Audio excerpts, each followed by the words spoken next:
আসসালামু আলাইকুম। আমি আপনাদের মাঝে একটা ভিডিও উপস্থাপন করতেছি। দেখতে পাচ্ছেন যে গাভীটি উলান শক্ত হয়ে গেছে।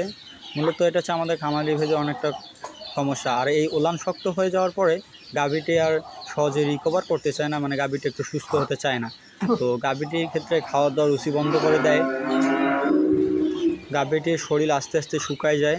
তো মূলত হচ্ছে এর প্রধান কারণ হচ্ছে যে আমরা নিজের দায়িত্ব নিজের অবহেলায় আমরা এই ধরনের গাভীগুলোকে নষ্ট করি।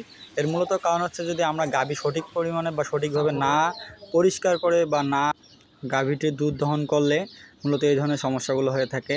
তো আমরা সবাই সচেতন থাকবো যেন গাভীটির দুধ সম্পূর্ণভাবে ক্লিয়ার করে, মানে দুধটি সম্পূর্ণভাবে নিয়ে আসতে পারি।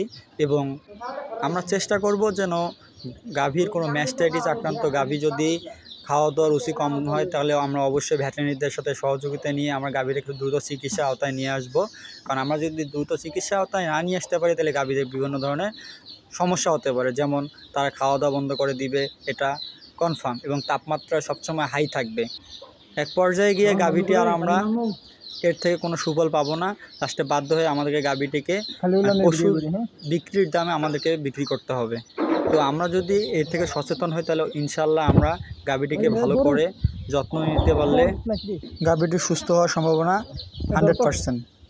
তো এরকম অসুস্থ হলে বা গাভী এরকম ম্যাস্টাইটিস আক্রান্ত হলে আমরা বিভিন্ন ধরনের চিকিৎসা দিয়ে থাকি, যেমন হচ্ছে স্টোপ্রোপেন, ফোনাপেন, আরও অনেক ধরনের অ্যান্টিবায়োটিক আছে।